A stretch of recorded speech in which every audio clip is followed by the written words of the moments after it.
Civics chapter 2 UP PSC के लिए civics polity जो है कक्षा 6 का चैप्टर 2 विविधता चैप्टर 1 पढ़ चुके हैं। विविधता की समझ, विविधता की समझ हम लोग पढ़ चुके हैं। आगे पढ़ेंगे हम लोग चैप्टर 2 जो है ये भेदभाव एवं पूर्वाग्रह से संबंधित है। चैप्टर 2 विविधता एवं भेदभाव। तो चैप्टर 2 में विविधता एवं भेदभाव पढ़ना है। इसमें हम लोग क्या क्या सीखेंगे? पूर्वाग्रह, रूढ़िवादी धारणाएं, असमानता एवं भेदभाव, समानता के लिए संघर्ष। तो यहाँ पे असमानता एवं भेदभाव ये जो है आपका भारत के मौलिक संविधान, मौलिक कर्तव्य में दर्शाया गया और मौलिक अधिकार में भी दिया गया है। मौलिक अधिकार जिसमें 14 से 18 तक भेदभाव को और असमानता को खत्म किया गया है, अनुच्छेद 14 से 18। अब ये भेदभाव और असमानता आता क्यों है?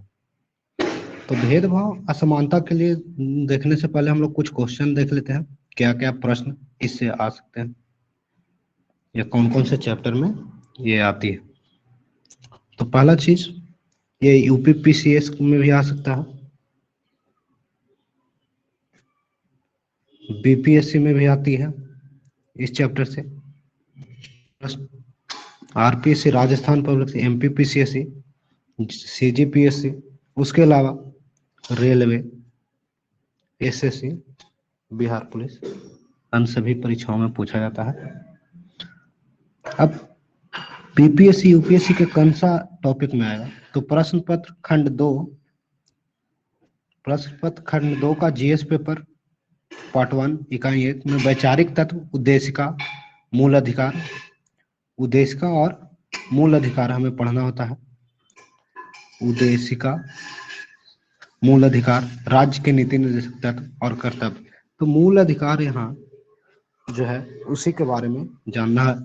यह मौलिक अधिकार भाग 2, भारतीय राज्य व्यवस्था से संबंधित प्रश्न बीपीएससी में पूछे जाते हैं।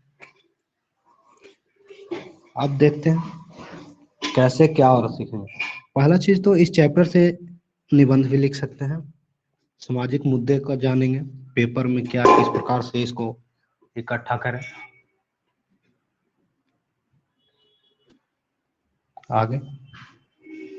आगे प्रश्न देखते हैं। संविधान निम्न में से किस अनुच्छेद द्वारा प्रजातीय भेदभाव पर रोक लगाता है? संविधान किस अनुच्छेद द्वारा प्रजातीय भेदभाव पर रोक लगाता है? तो प्रजातीय भेदभाव किसके द्वारा लगाता है ये आप आगे सीखेंगे। फिर हम लोग देखते हैं, आगे शुरू करते हैं इस चैप्टर को। पूर्वाग्रह क्या है? तो पूर्वाग्रह जैसे कोई भी अवधारणा कि महिलाएं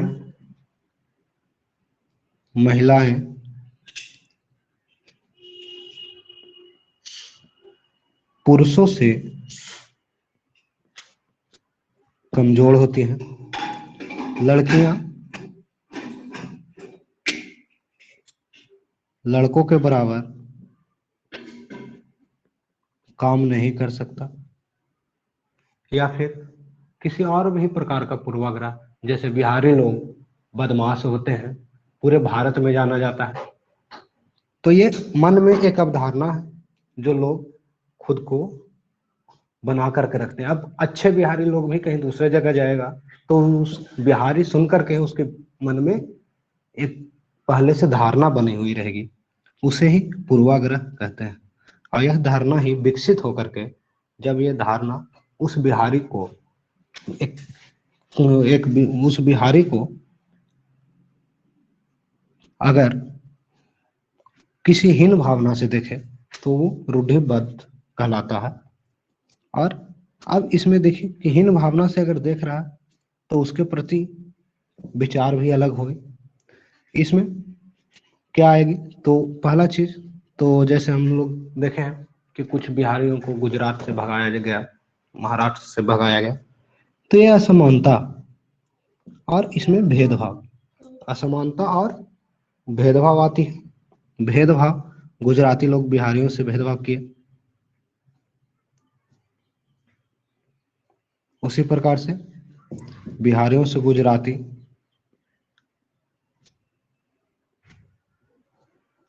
और भी कई एक प्रकार के भेदभाव हो सकते हैं। समानता के लिए लोग तब संघर्ष करना शुरू करते हैं। अब पूर्वाग्रह क्या है, तो जब हम किसी के बारे में पहले से कोई राय बना लेते हैं और उसमें हम अपने दिमाग में बिठा लेते हैं, जब हम किसी के बारे में पहले से कोई विचार बना लें और उसे हम अपने दिमाग में बिठा लेते हैं तो वह पूर्वाग्रह का रूप ले लेता है। ज्यादातर यह नकारात्मक होता है। पूर्वाग्रह नकारात्मक और सकारात्मक दोनों प्रकार का होता है, लेकिन ज्यादातर पूर्वाग्रह जो है नकारात्मक ही होगा, क्योंकि इसका प्रभाव जो है गलत तरीके से ही पड़ेगी। जब पूर्वाग्रह अगर आ जाती है तो लोगों में असमानता और भेदभाव की धारणा उत्पन्न होती है। और आगे चलते हैं तो देखते हैं पूर्वाग्रह और के बारे में कि भेदभाव कैसे उत्पन्न होती है। तो भेदभाव दो शहरों में देख सकते हैं हम लोग, एक ग्रामीण क्षेत्र के लोगों में और एक ग्रामीण क्षेत्र के लोगों में, और दूसरा भेदभाव जो देखेंगे हम लोग वो आपको मिलेगा शहरी क्षेत्र के लोगों में। तो दोनों में डिफरेंट अंतर है, दोनों में डिफरेंट मिलता है आपको। क्या डिफरेंट मिलेगा, तो पहले ग्रामीण, आधे से ज्यादा भारतीय गांव में रहते हैं। गांव के लोग आधुनिक प्रौद्योगिकी का इस्तेमाल करना पसंद नहीं करते।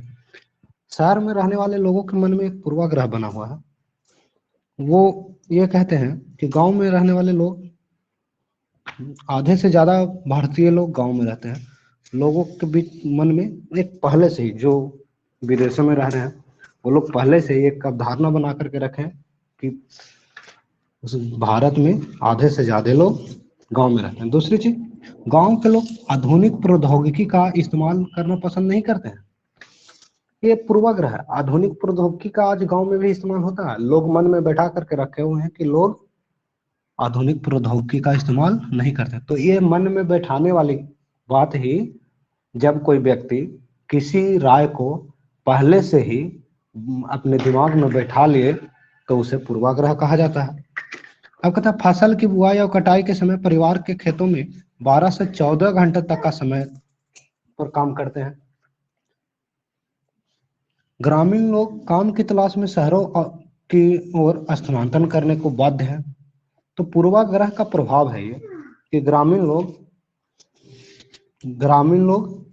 शहरों की ओर स्थानांतरण करने के लिए बाध्य होते हैं, और ग्रामीण लोग फसलों की कटाई और बुआई के लिए समय परिवार के लोगों के साथ खेतों में 14 घंटे तक काम कर सकते हैं।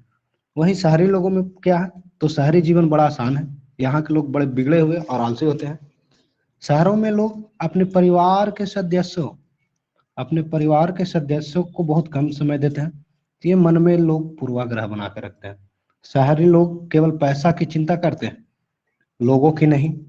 शहरों में रहना बहुत महंगा पड़ता है। लोगों की कमाई का एक बहुत बड़ा हिस्सा किराए और आने जाने की खर्च पर हो जाती है। तो ये भी गांव में रहने वाले लोग शहरों वाले लोगों के लिए ये कहते हैं कि जो शहर में रह रहे हैं वो एक कमाई का बहुत बड़ा हिस्सा किराए पर और आने जाने में खर्च करते हैं। ये मन में पहले से ही बैठा हुआ एक अवधारणा है। तो मन में पहले से बैठे हुए अवधारणा को ही पूर्वाग्रह कहा जाता है। जैसे कि कोई आदमी कह दिया कि शहर में रहने वाले लोग जो है सिर्फ पैसों की चिंता करते हैं, लोगों की चिंता नहीं करते हैं। तो लोगों की चिंता नहीं करते हैं, पैसों की चिंता करते हैं। तो इस कंडीशन में ये मन में पहले से बैठाए हुए हैं हम लोग कि लोग पैसों की चिंता करते हैं। और अब पूर्वाग्रह देखिए, कुछ लोग पूछ रहे हैं पूर्वाग्रह, जब हम किसी के बारे में पहले से कोई राय बना लेते हैं, किसी भी व्यक्ति के बारे में पहले से कोई राय बना लेते हैं और उसे हम अपने दिमाग में बैठा लेते हैं, तो वह पूर्वाग्रह का रूप ले लेता है। जब हम किसी के बारे में, जैसे ये पूर्वाग्रह क्या होगा, तो लड़कियां जो है, लड़कियां लड़कों के बराबर नहीं खेल सकता है, लड़कों के बराबर नहीं खेल सकता है। ये मन में बैठाया हुआ एक पूर्वाग्रह है। आज क्या लड़कियां लड़कों के बराबर नहीं है, खेलती हैं लड़कों से ज्यादा। आज देखा जाए तो भारत का ओलंपिक मेडल को ही ले लिया जाए, ओलंपिक 2021 में, तो सबसे ज्यादा मेडल जो है महिलाओं को ही मिली है। तो ये एक अवधारणा मन में बैठाए हुए हैं कि लड़कियां पुरुषों से कम होता है। इस अवधारणा को ही पूर्वाग्रह कहा जाता है। जब हम किसी के बारे में पहले से कोई राय बना लेते हैं तो उसे हम अपने दिमाग में बिठा लेते हैं और वह पूर्वाग्रह का रूप लेता है। फिर तो इसका एक और उदाहरण ले सकते हैं। भारतीय लोग अंग्रेजी को नहीं जानते हैं। जैसे अभी नीरज जो है आपका गोल्ड मेडलिस्ट ओलंपिक का, उनसे जब बड़े बड़े प्रेस वाले मिले तब प्रश्न पूछा जा रहा था इंग्लिश में, और उनसे ये कुछ प्रेस वालों ने अपने पेपर में लिखा भी है कि नीरज जो है इंग्लिश को नहीं समझते हैं, और ये भारतीय की एक परंपरा ही है। भारतीय लोग ज्यादातर इंग्लिश नहीं समझ पाते हैं। तो ऐसा तो नहीं है कि भारतीय लोग नहीं समझ, आज इंग्लिश सीख रहे हैं, समझ भी रहे हैं। तो ये एक पूर्वाग्रह है कि नहीं सीखेगा। आगे चलते हैं। इसमें पूर्वाग्रह क्या होगा, तो जब हम किसी के बारे में पहले से कोई राय बना लेते हैं और उसे दिमाग में बैठा लेते हैं तो उसे पूर्वाग्रह कहते हैं। जब हम सभी को एक ही छवि में बांध लेते हैं और या उनके बारे में पक्की धारणा बना ले तो उसे ही रूढ़िवादिता का धारण होता है। जैसे कि कोई पूर्वाग्रह तो बना लिया, एक व्यक्ति कहीं जाकर के लड़ाई किया, अब उस एरिया में रहने वाले पूरे लोगों के बारे में यह धारणा बना लिया गया, तो वो धारणा पूरे लोगों के बारे में बना लिया है, तो उसे हम लोग कहेंगे रूढ़िवादिता। अब ज्यादातर रूढ़िवादिता जो है नकारात्मक ही होगा, ज्यादातर रूढ़िवादिता नकारात्मक होगा। कैसे, तो नकारात्मक होने के लिए क्या है, कहेंगे कि ये जब रूढ़िवादिता कहीं भी आएगी, कहीं भी रूढ़िवादिता आएगी तो किसी के बारे में अच्छा तो विचार होगा ही नहीं। जब अच्छा विचार नहीं होगा तो उसे हम रूढ़िवादिता कहेंगे, और रूढ़िवादिता जो है वो नकारात्मक ही होगा। अब रूढ़िबद्ध धारणाएं बड़ी संख्या में लोगों को एक ही प्रकार के खांचे में बांधे रखते हैं। रूढ़िबद्ध धारणाएं बड़ी संख्या में लोगों को एक खांचे में बांधे रखते हैं।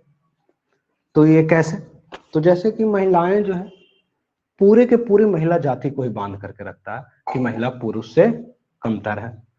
या फिर और भी चीज देख सकते हैं, जैसे कि कहा जाता है शिक्षा में ग्रामीण लोग बहुत पीछे हैं जबकि शहरी लोग आगे होते हैं। ये एक पूर्वाग्रह बना हुआ, और यही पूरी ग्रामीण व्यवस्था को ही अगर बांध दिया जाए तो वो रूढ़िवादिता कहला जाती है। अब आगे, भेदभाव तब होता है जब लोग पूर्वाग्रहों या रूढ़िबद्ध धारणाओं के आधार पर व्यवहार करते हैं। भेदभाव कब होगा, जब रूढ़िबद्ध या पूर्वाग्रह वाले अवधारणाओं का धारण करके उसके अनुसार व्यवहार करेंगे। जैसे अब कोई मान लिया कि किसी क्षेत्र के लोग या बिहारी लोग जो है बदमाश होते हैं। तो ये पूर्वाग्रह हो गया। और इस पूर्वाग्रह के अनुसार अगर बिहारी कहीं जाता है दूसरे जगह, तो उस पूर्वाग्रह का धारण करके उसका व्यवहार करेगा और बिहारियों से अनुचित व्यवहार रखेगा, उससे डरेगा, दूर भागेगा। तो ये हो गया धारणा और व्यवहार करना। अब इससे क्या होगा कि असमानता उत्पन्न होगी। एक प्रकार से भेदभाव पूर्वाग्रह रूढ़िवाद धारणाओं का ही क्रियात्मक रूप है। पूर्वाग्रह जो है एक प्रकार से भेदभाव पूर्वाग्रह या रूढ़िवाद धारणाओं का एक क्रियात्मक रूप है। इसमें देखा जाए तो असमानता उत्पन्न होगी। पूर्वाग्रह जब आएगी, रूढ़िवाद धारणा आएगा, तो असमानता उत्पन्न होगी। और असमानता भारतीय संविधान में, हमारे जो संविधान लिखने वाले व्यक्ति थे, वो इस पूर्वाग्रह को तोड़ने के लिए, पूर्वाग्रह के तोड़ने के लिए भारतीय संविधान में भी व्यवस्था की, बहुत सोच समझकर। और वो आपका मौलिक अधिकार जो है कहलाता है, मौलिक अधिकार कहलाता है, मौलिक अधिकार कहलाता है। तो मौलिक अधिकार जो है संविधान के कौन कौन से अनुच्छेद में है, कहाँ है मौलिक अधिकार? मौलिक अधिकार आपका, मौलिक अधिकार किस अनुच्छेद में है बताइए? मौलिक अधिकार भाग 3 में, मौलिक अधिकार भाग 3 अनुच्छेद 12 से 35 तक मौलिक अधिकार दिया गया है। अब इन रूढ़िबद्ध अवधारणाओं को ही तोड़ने के लिए अनुच्छेद 12 से 35 तक मौलिक अधिकार दिया गया है। इसमें मौलिक अधिकार में अगर देखें तो पहला जो है आपको मिलेगा भेदभाव, भेदभाव 14 से 18 तक समानता का अधिकार। अनुच्छेद 14 से 18 तक समता का अधिकार है। तो समता का अधिकार उसके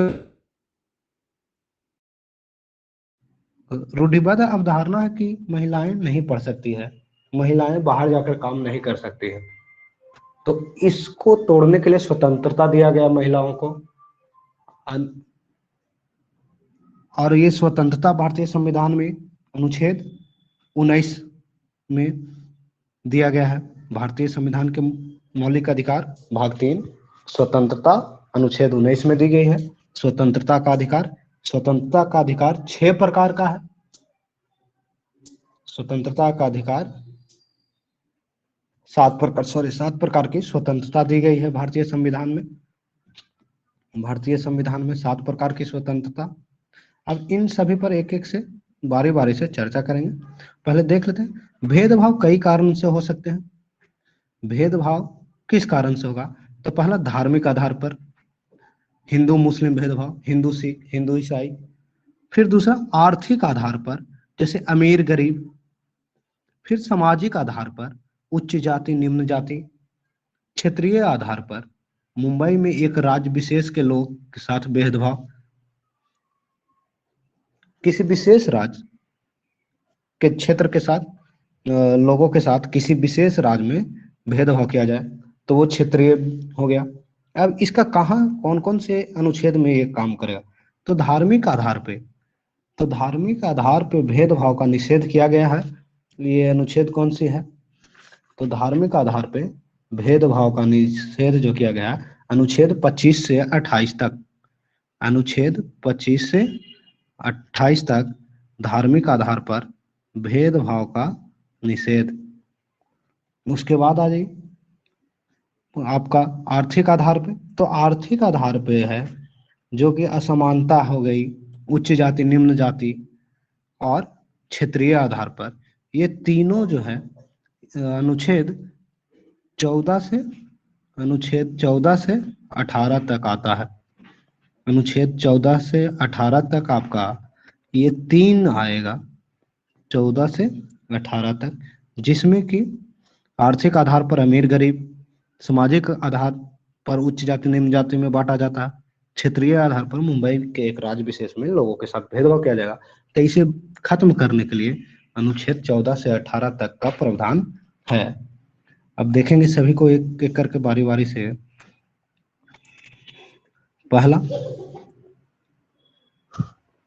पहला है अनुच्छेद 14, विधि के समझ समता का अधिकार। मतलब कानून के समझ सभी लोग समान हैं।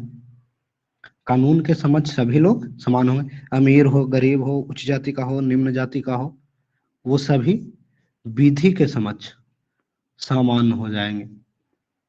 विधि के समझ समान। अनुच्छेद 14। अनुच्छेद 15 कहता है धर्म, नस्ल, जाति, लिंग, जन्म स्थान के आधार पर। तो ये देखिए इसका अनुच्छेद आपका 15 जो है, इसमें जन्म स्थान के आधार पर मतलब क्षेत्रीय आधार पर विभेद नहीं किया जाएगा। तो धर्म, नस्ल,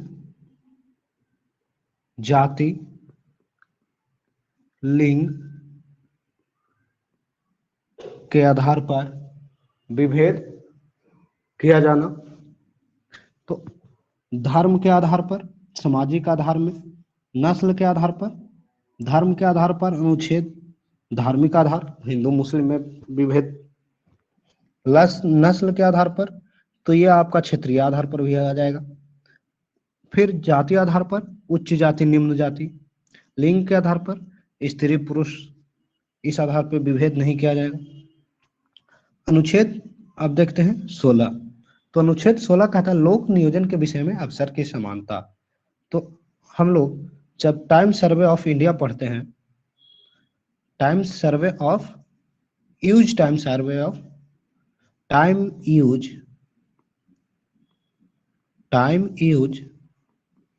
सर्वे, टाइम यूज सर्वे पढ़ते हैं, तो उसमें इस 2021 में दर्शाया गया कि महिलाओं और पुरुषों में महिलाएं ज्यादा समय काम में व्यतीत करते हैं, लेकिन उनका आमदनी जो है कम होता है पुरुषों के मुकाबले। महिलाओं को खेल में कम समय मिलता है, प्लेइंग में, खेल में आप महिलाओं को कम समय मिलता है, लेकिन महिलाएं खेल में अच्छा कर रही हैं। तो ये पूर्वाग्रह को तोड़ रहा है। फिर अगला अनुच्छेद लोक नियोजन के विषय में अवसर की समानता।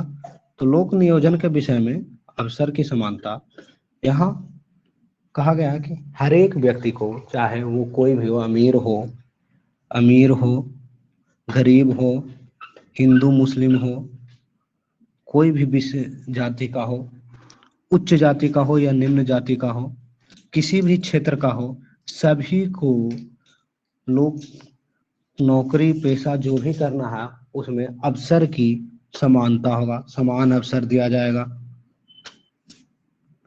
उसके बाद अनुच्छेद 17 है अस्पृश्यता का अंत। अनुच्छेद 17 में भी आपको अस्पृश्यता का अंत किया गया है। तो अनुच्छेद 17 अस्पृश्यता का अंत कैसे करेगा? तो उच्च जाति, निम्न जाति, या फिर कहा जाए तो किसी को क्षुद्र कहना, किसी और को कुछ भी विशेष तरीके से बोलना, वो अस्पृश्यता कहलाता है। तो अनुच्छेद 17 अस्पृश्यता का अंत करता है। आगे चलते हैं। तो समानता के लिए लोग संघर्ष करते हैं। तो ब्रिटिश शासन से आजादी पाने के लिए जो संघर्ष किया गया, उसमें समानता के व्यवहार के लिए किया गया संघर्ष भी शामिल था। दलितों, औरत, जनजाति लोग और किसानों ने अपने जीवन में जिस गैर बराबरी का अनुभव किया, उसके खिलाफ उन्होंने लड़ाई लड़ी। दलित, औरत, जनजातीय लोग, जैसे दलित लोग जो कि अस्पृश्यता का अंत किया गया था अनुच्छेद 17 के तहत,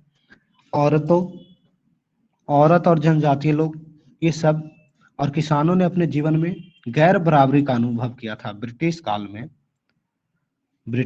में। या उसके पहले देखा जाए, जैसे छठी शताब्दी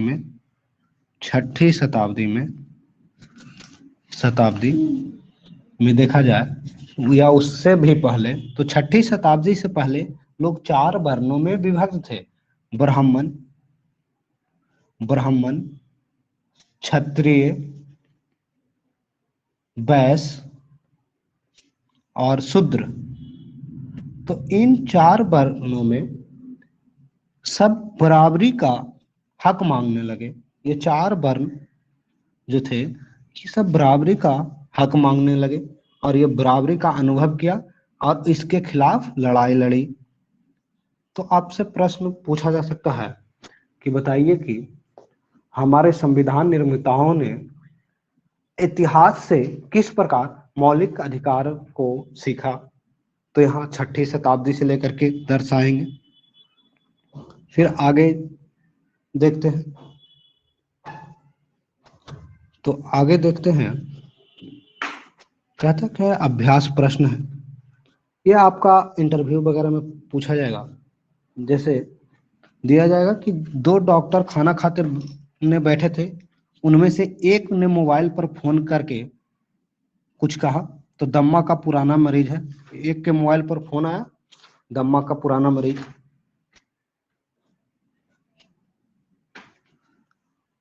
क्वेश्चन देखते हैं पहले। तो कहता क्या है, निम्नलिखित कथनों का मेल कराइए। रूढ़िबद्ध धारणाओं को कैसे चुनौती दी जा रही है। तो ये आप खुद से कर लीजिएगा। रूढ़िबद्ध धारणाओं को अगर रूढ़िबद्धता समझ चुके हैं तो खुद से कीजिएगा और इसको आप टेलीग्राम पे आंसर बना के भेज दीजिए। उसके बाद देखते हैं अगला प्रश्न। तो अगला प्रश्न कह रहा है, रूढ़िवादी धारणाओं को कैसे चुनौती दी जा रही है। रूढ़िवादी धारणाओं को कैसे चुनौती दी जा रही है। चुनौती देने वाले कारक, तो चुनौती देने वाले कारक जो होंगे आपका, पहला कारक शिक्षा। रूढ़िबद्ध धारणाओं को चुनौती कैसे देंगे, तो जब व्यक्ति जागरूक हो जाएगा, तो जागरूकता फैला करके, शिक्षित करके, पाश्चात्यकरण के आधुनिकीकरण से और प्रगतिशील वैज्ञानिक दृष्टिकोण अपना करके संविधान अपनाएंगे, उसी का नियम का फॉलो करेंगे और उसी के अनुसार चलेंगे, तो चुनौती दे सकते हैं। शिक्षा, अगर हर व्यक्ति को शिक्षित कर दिया जाए तो एक दूसरे में भेदभाव की भावना नहीं करेंगे। लोगों को जागरूक कर दिया जाए तो वो भेदभाव की या असमानता को उपयोग नहीं करेंगे। अब अगला है, लड़कियां माँ बाप के लिए बोझ है। यह रूढ़िवादी धारणा एक लड़की के जीवन को किस तरह से प्रभावित करती है, उसके अलग अलग 5 प्रभावों का उल्लेख करें। तो यहाँ 5 प्रभाव आपको दिया गया है। जैसे सर्वांगीण विकास में बाधक होता है, रूढ़िबद्ध लड़कियों की विकास में बाधक है। सर्वांगीण विकास में बाधक, शिक्षा प्राप्त करने में बाधक होती है, रोजगार प्राप्त करने में बाधक होता है, आत्मनिर्भर बनने में बाधक, प्रतिष्ठा एवं अवसर की क्षमता प्राप्त करने में भी बाधक होती है रूढ़िबद्ध धारणाएं। जैसे इस एक समझते हैं एग्जाम्पल से, सर्वांगीण विकास मतलब प्रत्येक क्षेत्र का विकास लड़कियों का नहीं हो पाता। जैसे रूढ़िबद्ध धारणा है कि लड़कियां को नहीं पढ़ाना चाहिए। तो दूसरी चीज, इसमें शिक्षा प्राप्त करने के लिए भी बाधक, रूढ़िबद्ध धारणा। रोजगार प्राप्त करने में भी लड़कियों को ये अवधारणा बना लिया गया है भारतीय समाज में कि लड़कियां बाहर जाकर के काम नहीं कर सकते, तो ये रोजगार प्राप्त करने में बाधक है। फिर है आत्मनिर्भर बनने में बाधक। तो आत्मनिर्भर बनने में बाधक है कैसे, जब लड़कियां शिक्षित नहीं होगी तो वो नए नए प्रकार के विचार नहीं सोचेगी और उनका उपयोग नहीं करेगी, वो स्वतंत्र नहीं है। क्योंकि यहाँ अपने महिलाओं को अपने पति से इजाजत लेनी पड़ती है। प्रतिष्ठा, अवसर की समानता प्राप्त करने में बाधक है। महिलाओं को पुरुषों से कम प्रतिष्ठा मिलती है, अवसर कम मिलती है। अब है भारत का संविधान समानता के बारे में क्या कहता है। आपको यह क्यों लगता है कि सभी लोगों में समानता होना जरूरी है। तो भारत का संविधान समानता के बारे में क्या कहेगा, ये हम लोग पहले ही देख चुके हैं। तो भारतीय संविधान और समानता, अनुच्छेद 14, सभी व्यक्ति कानून के समक्ष समान है। ये कह रहा है। फिर है अनुच्छेद 15, किसी भी व्यक्ति के साथ धर्म, जाति, लिंग, मूल, वंश, जन्म स्थान के आधार पर विभेद करेंगे। फिर है अनुच्छेद 16, धर्म, जाति, लिंग, मूल, वंश, जन्म स्थान या निवास के आधार पर व्यक्ति के साथ कोई भेदभाव नहीं किया जाए। किसी भी व्यक्ति के साथ, सॉरी, अनुच्छेद 16 जो है ये मिस्टेक से गलती प्रिंट हो गया है, ये आपका अनुच्छेद 16 होगा। लोक नियोजन में अवसर की समानता, लोक नियोजन में अवसर की समानता।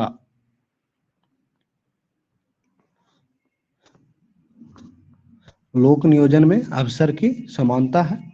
फिर आगे चलते हैं। समानता क्यों जरूरी है? तो समानता जरूरी क्यों है? तो पहला चीज सर्वांगीण विकास के लिए, दूसरा गरिमापूर्ण जीवन के लिए, तीसरा समावेशी विकास को चुनौती देने के लिए।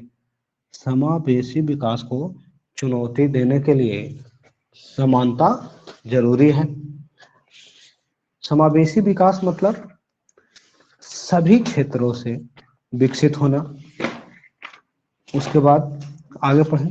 कई बार लोग हमारे उपस्थिति में ही पूर्वाग्रह से भरा आचरण करते हैं।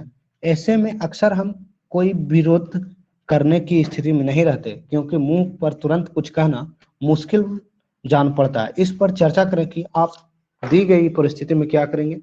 तो ये आप खुद ही करेंगे, ये आप खुद से करके देखें। उसके बाद देखते हैं आगे। अब हम लोग यहाँ से देखेंगे, कुछ प्रश्न को देखते हैं कि कौन सा प्रश्न कहाँ कहाँ आता है। तो हम लोग देखेंगे यूपीएससी का प्रश्न देखते हैं, मेंस का। समाज अध्ययन पेपर 1 यूनिट 7, समान अध्ययन पेपर 1 का यूनिट 7 में प्रश्न इसी चैप्टर से पूछा जाता है। जैसे भारत में महिलाओं के समय और स्थान संबंधी निरंतर चुनौतियां क्या है? तो क्या क्या चुनौतियां? तो जब हम रूढ़िवादिता के बारे में पढ़ते हैं, पहला एक चुनौती क्या होगा? रूढ़िवादी चुनौती। तो रूढ़िवादिता हम लोग अभी पढ़े थे।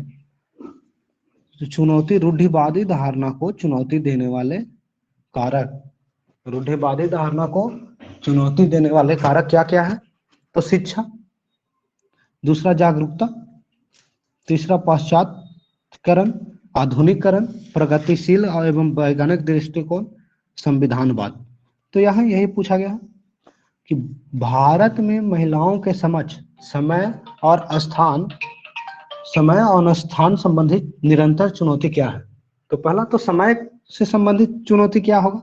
तो शिक्षा एक चुनौती है, दूसरा जागरूकता की चुनौती है, आधुनिकीकरण की चुनौती है, पाश्चात्यकरण का चुनौती है, प्रगतिशील एवं वैज्ञानिक दृष्टिकोण का चुनौती है, और संविधानवाद का चुनौती। इन सभी के बारे में लिखें कि महिलाएं अगर शिक्षित होती तो वो अपने विकास मानव संसाधन के रूप में करती और भारत का जीडीपी में योगदान देती।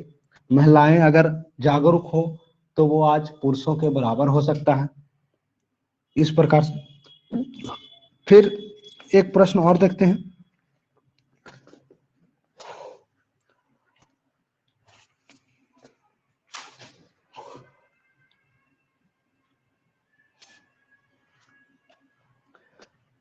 ब्रिटिश शासनकाल में महिलाओं की स्थिति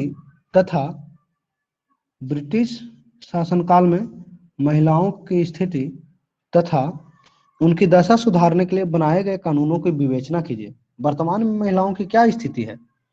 तो वर्तमान में महिलाओं की स्थिति को अगर जानेंगे तो यहाँ रूढ़िवादी धारणा, उसमें एक पॉइंट लिखाना पड़ेगा, क्योंकि महिलाओं की स्थिति के बारे में रूढ़िवादी धारणा भी बता रहा है। फिर है भारतीय समाज की विशेषताओं का वर्णन कीजिए। अगर यही हो कि भारतीय समाज पर ऐसे लिखने के लिए अगर मिल जाए, निबंध लिखने के लिए मिल जाए, तो उसमें भारतीय समाज में रूढ़िवादी धारणा है। और ये रूढ़िवादी धारणा किस प्रकार के है? तो धार्मिक अवधारणा है, सामाजिक अवधारणा है। उसके बाद कौन सी अवधारणा है? धार्मिक, सामाजिक, आर्थिक और क्षेत्रीय आधार पर। तो भारतीय समाज, निबंध लिखेंगे भारतीय समाज पे, तो वहां दर्शाएंगे कि भारतीय समाज का एक बहुत बड़ा तबका जो है रूढ़िबद्ध अवधारणाओं से ग्रसित है, और रूढ़िबद्ध अवधारणाओं में धार्मिक आधार, आर्थिक आधार और सामाजिक आधार तथा क्षेत्रीय आधार से के प्रभाव में जकड़े हुए हैं। इन सभी रूढ़िबद्ध अवधारणाओं के कारण भारत की बहुत बड़ी जनसंख्या आगे न बढ़ करके पीछे की ओर घट रही है। ठीक है, आज यहीं तक। नेक्स्ट चैप्टर अगले दिन।